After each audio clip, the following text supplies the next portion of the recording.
than films. And so the TV show, even though it was ridiculously expensive, I just don't think it really ever kind of got the same kind of quality that people were looking for. So what you find with the new Battlestar, which is what I think we're pointing to here, is that it takes a great premise, a story, an idea even, borrows a couple of the good, good elements of it that are outside just that idea, outside the story, outside the setting itself, and turns it into something that's really, new, really fresh, really pertinent. I do understand Mr. K's thoughts. Mr. K very clearly disagrees with this in terms of it. Number one, obviously, it being kind of an open political critique, really being more about the kind of post-2001 America. I definitely do see that, but I think if you also kind of break yourself from that mode of thinking and you just allow yourself to kind of kick back and enjoy it, I think it's a very enjoyable series in that regard. And a lot of things try to make political points and fail miserably. I think it would be and there are way more of those than there are ones that make the point and do it well, right? I think Battlestar is an example of very good writing, very good story, and wonderful execution that I think makes a lot of compelling points in a world that was thrust into confusion after 9/11. So anyway, I don't know what does the chat room think about Battlestar? You guys all over it, or is it one thing? Is it one thing you wish you could forget?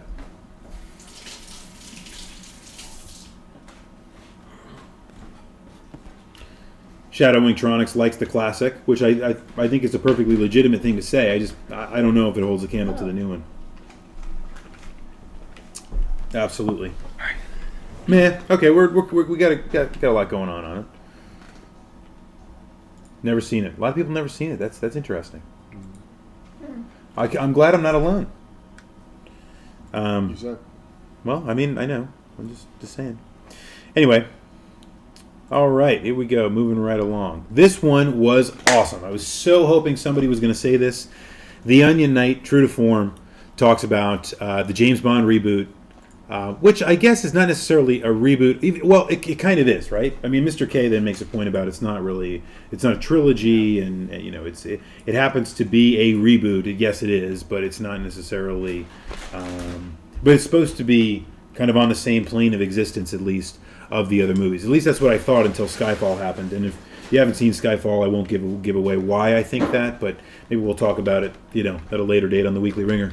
But in any case, I feel like the new iteration of James Bond is the best James Bond has probably ever been in terms of public recognition. You agree with that? I don't know about that. I wasn't around in this 60s, 70s. So what I hear about James Bond in the 60s, though, is that it was not really publicly acceptable. It was kind of this funny thing that guys talked about, and I think it's more serious than it was. Well, what I mean is public awareness, like being something that is that caters to a public audience. I do know that a lot of people find Daniel Craig sexy, of the female persuasion. Yes. Okay. We have a winner. That probably helps. Okay. And Pierce Brosnan's fine too, but No, I mean he's not. No, it's not the same. It's not the same. He's the new James Bond. Is Yes. much more masculine and rugged and dark and gritty and all those. And less kind of things. the debonair and the refinement and Exactly. I gotcha.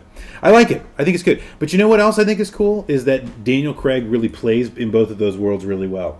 Sometimes it felt like Pierce Brosnan was kind of didn't belong in some of those more action-oriented scenes. Like it was kind of obvious that he wasn't really going to be out there fighting villains. Daniel Craig kind of crosses over really easily. You believe him when he's beating the crap out of somebody, and you also believe him when he's in this, when he's in his custom tuxedo and, drinking very expensive liquor among very, very, very, very, very beautiful women. I think this is perhaps par excellence the best example of a reboot I can think of. I mean, it does exactly what it's supposed to do. The new James Bond is classically James Bond. It does everything the old James Bonds used to do, but it appeals to a much more contemporary audience by doing really awesome things. They're contemporary movies. They're not trying to be cheesy. They're not trying to be, overtly cheeky. And I think to a large extent, they're a little bit more action-driven. James Bond is a little bit of a different character here, and there was always the theory before that James Bond was nothing but a code name, for example, and that what we were watching was actually different eras that focused around the same, persona, not necessarily the same person, which is what I always thought, at least until Skyfall. But again, I'm not gonna spoil that one. I just, I think it's really, really, really good, and they did a great job with it. It could have gone a lot of really horrible ways, but it hasn't. So I'm all over it. What do you think about the new James Bond? I haven't seen Skyfall. I haven't seen Skyfall either, but I hear it's You must see Skyfall. one of the best Yes. of all of them. Yes, it is. Which is good because I found... I actually just recently saw Casino Royale and Quantum of Solace recently, and... You missed Quantum of Solace. You could miss that one. Yeah, no, that was a little... Pretty forgettable, I think. Yeah. The Casino Royale Casino is Royale probably my favorite. It was awesome. I didn't think I would like the new James Bond, Daniel Craig. I wasn't too sure about him. Yep. But I did really get the feeling, like you were saying, is he was an actual... This is a guy ready for action at any moment. He's Right. not, some hokey character in a bar shaking, not stirred, A blunt instrument, as Yes. M defines him in the first in Casino Royale. Yeah, I agree with that. I think it has a very different feel to it, but it's still James Bond. That's what a reboot should do. Let me see here. Oh, here's a good one. Foul Footwear. I was skeptical of the name when I saw it. Right? I was very skeptical of that. But an awesome post, because I think he's talking about X-Men, the First Class. Oh, yeah. I thought this movie was awesome. I really, really enjoyed it. Now, I saw it one time, and I didn't have a ton of time to unpack it, and I haven't seen it since, but I remember walking out thinking it was great. It really does a great job of introducing the characters and kind of building the motif upon which all the X-Men movies that we know are built without being stupid and hokey. And I thought it was very, very well executed. All right, let's see what we've got here. Here's a good one. Troiloza Tomata says, XCOM, the new XCOM, Enemy Unknown. Now, I haven't played this, but I've been watching all the development videos on it because I think XCOM is such an awesome concept and has, made some really awesome games and redefined genres over the years. XCOM is awesome. The new game looks amazing. And for me, I think that's exactly what you want in a reboot. You want something that, again, takes the concept, brings it back into something new and something fresh. Mr. Andy Cretin gets a mention. You want to know why? Because shameless promotion and shameless plugging absolutely will appeal to me as part of the Clan of the Grey Wolf, because he says that his favorite reboot recently is clanofthegraywolf.com. Hey, So he definitely gets an upvote for that one. that's a good reboot. Thank you, Mr. Andy Cretin. You win, sir. You have won. And a tribute to Mr. Mark Chan for his tremendous work. Okay, let's see. Here's a good one. Very clever username, which I would argue is a very clever username. Said the new Judge Dredd movie. I've heard that's good. I have wanted to see this movie. And he never takes his helmet off. Nope, I'm loving it. And it's never this hokey. Look, I have nothing against Sylvester Stallone, nor do I have really much against the hokey ass movies in the 90s that they made that were just clearly over the top. Last Action Hero. I mean, the list goes on and on and on. All these really stupid movies that were made that were really, really hokey. I got nothing against that, but This guy. the idea of really putting that into a film, kind of starting over again and making things fresh and new is awesome. And clearly, I think they did a tremendous job with that. I've heard nothing but great things about this movie. I am the law. I am the law. There we go. You got to do that weird thing with your mouth when it's the law. Yeah, like that. Just like that. That's it. Perfect. Okay. Keep going through here for a little bit to try to save some time. Yep, good. We've already talked about those. That's funny. I'm not going to do that. Here we go. How about Mega Man X 4321? Doctor Who. Yes, I agree with that. I can't stand the old Doctor Who. I mean, I'm Me sorry. neither. Yeah. Sorry. It's too hokey. I never liked the old Doctor Who, and I haven't seen the new one, but I've heard nothing but awesome The new things about Doctor it. Who is still hokey, as Mrs. Rue will attest to. Yes. But it's gotten better in the Moffat era. Yep. I would say. Yeah, no, I agree. That's a good one. I wouldn't necessarily call... Let me say Resident Evil, I wouldn't really call that a reboot. I'm going to go with that one. Although, well, they might do that in the movies. At least I hope they do, because, my God. Anyway, there's enough to say about that. Ugh. All right, well, we talked about James Bond. We did. One of the most successful movie franchises in history. What about another one, which is Star Trek? Yes. Well, I think Rue and my thoughts about it's this done are well. clearly documented. But what are your thoughts on the new Star Trek movie as you're boss battling? As I'm boss battling and losing pretty bad, it looks like. Fail. This guy's pretty hard, though. And I love the old Star Treks.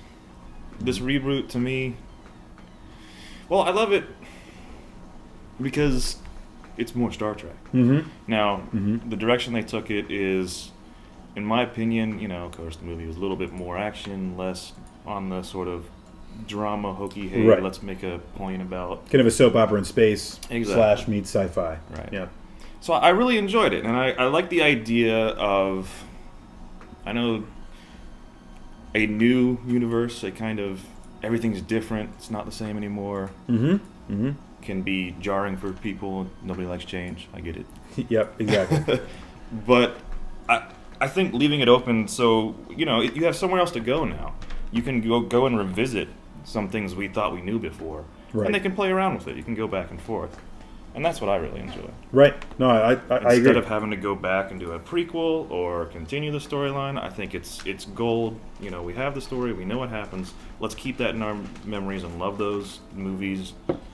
Yeah. And now let's see what else they can do. And keep them. I agree, and I think I think that's one of the reasons why I'm actually kind of looking forward to what Disney's going to do with Star Wars, because they're not going to crap all over the stuff that's out there, and they're certainly not going to redo them. It takes faith that they're not going to do that. No, but my point is they're gonna go and take these people that we know well, and they're gonna continue on into further generations, and I think that's awesome. Yes. Because who wouldn't want more of that? I mean, well, We always want more Star Trek, right? yeah, or Star Wars or whatever else, right? I mean, people are never going to be satisfied no matter what's out there. There's always going to be the fan fiction crowd out there that are trying to get things moving on a new project or whatever. So I like that. That's good. Evening Bean. What a cool name. Evening Evening Bean. Bean. Evening Bean. How are you? First time poster. Welcome to the Weekly Ringer. I mentions the Rise of the Planet of the Apes, and not the Marky Mark reboot. Not the Marky Mark reboot? Not the Marky Mark reboot. Oh, Rise of the the Planet. new- Rise of the Planet of the Gotcha. Apes. Now, I had no desire to see that movie. Did you see it? I haven't. Did you see it? I heard did it's good. not. Mrs. Rue? No. Okay. Sorry. I had no desire to see this movie because it just didn't look like it was going to be compelling for the Planet of the Apes at all. Like I really liked the first movie. I really, really did. I didn't mind the Marky Mark reboot because at the end of the day, who cares? But I didn't walk into the theater going, man, I'm going to see the next cinematic masterpiece that clearly continues on the tremendous work of Charlton Heston. I didn't think about that. Maybe it's about expectations at the end of the day, right, guys? Yep. All right, how about John C911 talking about Fallout 3? Winner. That's fantastic. Fallout 3 is awesome. I think it's again perfect example of what a reboot should be, which is take old content, make it new, make it fresh, make it current, and it works. It just works. All right, let's do a little rapid fire. You guys ready to go? Mm-hmm. Here we go. Okay. How about Rayman Origins or Sonic reboots? There's a lot There's too going many on Sonic there. reboots. The only game I've found worthwhile lately of Sonic is Generations. Yep. No, I know. That's mostly Yeah, the old stuff. yeah, I agree. Rayman, I can't speak to. I think Sonic could probably learn a lot from how they make new Mega Man games. I think, which is they really do pay attention to the old games and try to make kind of newer iterations of those that don't really do much else.